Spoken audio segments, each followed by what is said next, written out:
කොහොමද ඔයාලට ඔයගොල්ලෝ හැමෝම ගොඩක් ආදරෙන් වුණා වගේ මගේ channel එකට පිළිගන්නවා.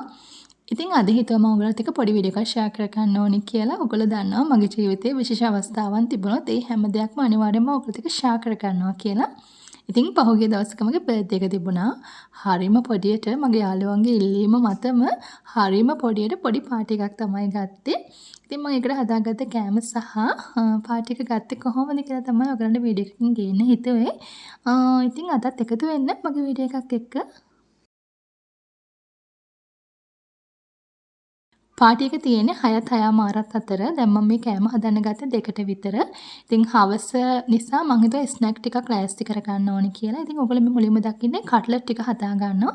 කට්ලට් මං 30ක් 35ක් වගේ හදාගන්නේ. ඉතින් ගොඩක් දෙනෙක් එන්නේ නැහැ. එයාලගේ බබාලයි යාළුවෝ 4 දෙනෙකුයි තමයි ඉතින් එන්නේ.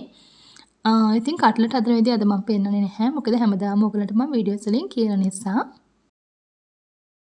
ඊට පස්සේ මම හදන්නේ පැස්ටා ටික තම්බලා තියාගන්න.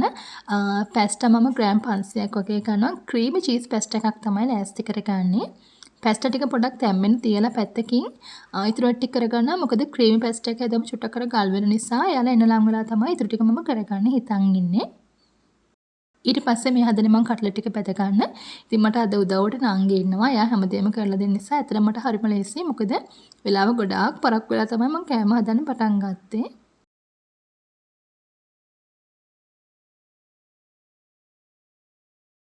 ඊළඟට මම හිතුවා තව සෑන්ඩ්විච් ටිකකුත් ලෑස්ති කරගන්නවා කියලා. මොකද යාළගේ බබාලා එන නිසා.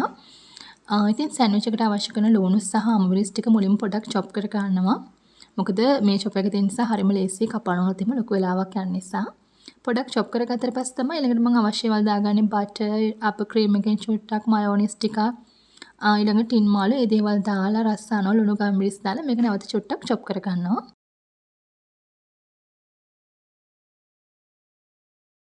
ඉතින් මෙහෙම කරගත්තම හරිම ලේසියි. හරිම ලේසියෙන් අපිට පාන් වල ගා ගන්නත් පුළුවන්. ඉතින් මම ඔන්න සෑන්ඩ්විච් ටිකක් ලෑස්ති කරගත්තා. ඉතින් මම අන්තිමට තමයි පැස්ටා එක ලෑස්ති කරගන්නේ. මොකද ඒක උණුවට තිබ්බම හරිම රසයි.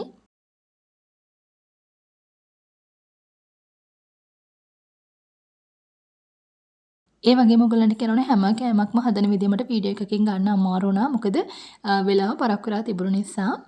ඉතින් මම ඊට අමතරව තව ලෑස්ති කරගත්ත කෑම ගොඩක් තියෙනවා. මම ඒ දේවලුත් ඔයගොල්ලන්ට පෙන්නන්නම්.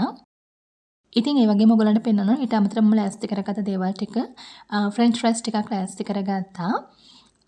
ඊළඟට මම ටිකක් බටර් ටිකක් එහෙම දාලා මේ පොඩක් බඩේනිගු ටිකක් ලෑස්ති කරගත්තා. මේක හරිම රසයි. ඊට අමතරව සොසේජස් ටිකකුත් බැදගත්තා මේ වගේ පොඩියට කපලා. දැන් මේ ඔක්කොම කෑම ටික ලෑස්ති කරන ගමන් ඉන්නේ. මොකද දැන් 6ත් වෙලා මේ දැන් පරක්කු වෙලා තියෙන කොට. ඊට අමතරව මම පළතුරු ටිකක් එහෙම දාලා ප්ලැටර් එකක් ලෑස්ති කරගත්තා. මොකද බබාලා ඉන්න නිසා. ඉතින් ඔන්න ඔය විදිහට ටක් ගාලා කෑම ටික ලෑස්ති කරගත්තා. මොකද කට්ටිය දැන් ඇවිල්ලා ඉන්නේ. ඉතින් මම ආස නිසා ඒගොල්ලෝ පින්ක් කලර් එකකින්ම කේක් එකකුත් මට ගෙනල්ලා තිබුණා.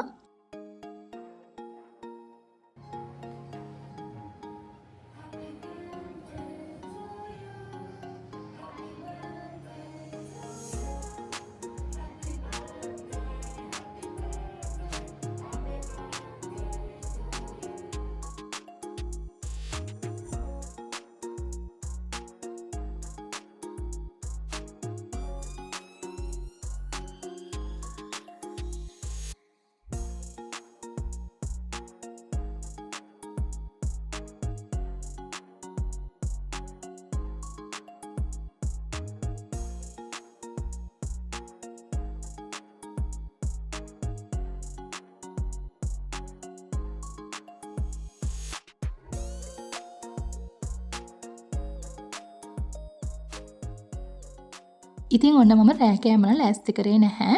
නමුත් මම රෑ කෑම හදනවා කියලා හිතන් හිටියේ. මොකද මගේ යාළුවෝ හැමෝම කැමතියි මගේ අතින් හදන කෑම කන්න. ඉතින් හස්බන්ඩ් කිව්වා හැමදාම පාටි එකක් තිබ්බොත් ඔයා කෑම හදන නිසා අද පොඩ්ඩක් ඔයා යාළුවොත් එක්ක ඉන්න. කෑම එයා ඕඩර් කරලා ගෙන්නන්නම් කියලා. ඉතින් ඒ නිසා කෑම ගෙනත් තිබුණා. ඉතින් කෑම ගෙනත් තිබුණේ වත්තලවට ඉන්නවා නම් දන්නවා ඇති. අතුරුලියකින් තමයි කෑම අරගෙන තිබ්බේ. රයිස් එක නම් රසට තිබ්බා. නූඩල්ස් එකකුත් අපි ගෙනාවා. ඒකත් රසට තිබ්බා. හැබැයි අපි කොත්තුවක් ගෙනාවා. කොත්තුව නම් පොඩ්ඩක්වත් රස නැහැ. ඉතින් ඔන්න ඔය විදිහට තමයි මගේ බර්ත්ඩේ පාටි එක සැමරුවේ. හරිම පොඩියට. ඉතින් මං හිතුවා මේක ඔයගොල්ලෝ එක්ක ෂෙයා කරගන්න ඕනි කියලා. ඉතින් ආයේ ඔයගලන්ට වීඩියෝ එකක් අරගෙන එන්නම්. සියලු දෙනාටම සුබ දවසක්.